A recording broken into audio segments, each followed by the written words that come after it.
Hello, welcome back to the channel. Today, we're diving straight into how to use Trello's calendar view for scheduling. This is your full guide for 2025. First and foremost, you'll need to add the calendar power-up to your Trello board. Simply click on Show Menu, then Power-Ups, and finally, Calendar. Now, why do we do this? It's simple. The calendar power-up allows you to visualize all your tasks in a calendar format, making it easier to manage your schedule. Now that we've done that, let's move on to activating your calendar view. Just click on the top right-hand corner where it says Calendar. The reason we do this is to switch from the standard board view to a calendar layout, which provides a different perspective of your tasks and deadlines. Next up, we're going to add tasks to our calendar. To do this, simply click on any date and add a new card.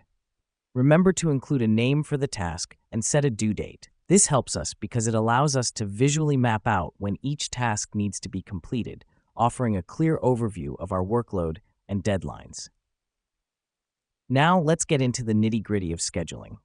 You can drag and drop cards to different dates to reschedule them. Here's what's happening behind the scenes when you do this. Trello automatically updates the due date on the card.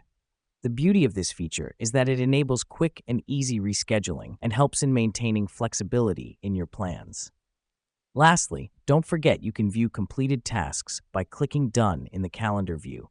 This is important because it gives you a sense of accomplishment and allows you to track your progress. To wrap things up, Trello's calendar view is a powerful tool for scheduling and managing your tasks. By adding the calendar power-up, activating the calendar view, adding tasks, rescheduling them when needed, and tracking your completed tasks, you can stay on top of your schedule like never before. That's it for today's guide on how to use Trello's calendar view for scheduling. Stay organized and keep hustling.